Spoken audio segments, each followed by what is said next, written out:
والسلام علیکہ یا سیدی یا رسول اللہ وعلی آلکہ و اصحابکہ یا سیدی یا حبیب اللہ۔ لا ریب، کوئی شک نہیں۔ آیت کے اس حصے میں قرآن مجید کا ایک وصف بیان کیا گیا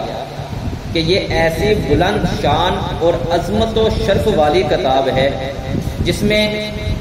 کسی طرح کے شک و شبہ کی کوئی گنجائش نہیں، کیونکہ شک اس چیز میں ہوتا ہے جس کی حقانیت پر کوئی دلیل نہ ہو، جبکہ قرآن پاک اپنی حقانیت کی ایسی واضح اور مضبوط دلیلیں رکھتا ہے جو ہر صاحب انصاف اور عقل مند انسان کو اس بات کا یقین کرنے پر مجبور کر دیتی ہے کہ یہ کتاب حق ہے اور اللہ تعالیٰ کی طرف سے نازل ہوئی ہے۔ تو جیسے کسی اندھے کے انکار کرنے سے سورج کا وجود مشکوک نہیں ہوتا، ایسے ہی کسی بے عقل مخالف کے شک اور انکار کرنے سے یہ کتاب مشکوک نہیں ہو سکتی۔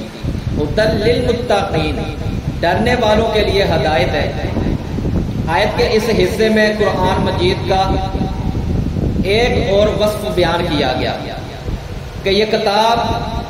ان تمام لوگوں کو حق کی طرف ہدایت دیتی ہے جو اللہ تعالیٰ سے ڈرتے ہیں، اور جو لوگ نہیں ڈرتے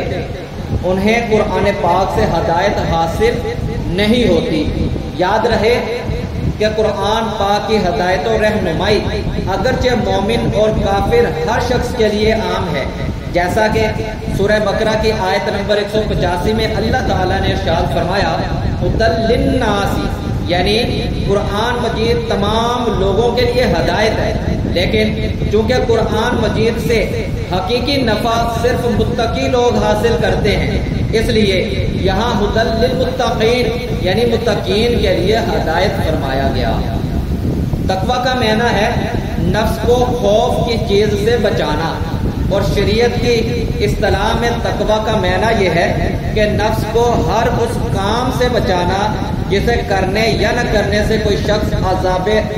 کا مستحق ہو، جیسے کفر و شرک، کبیرہ گناہوں،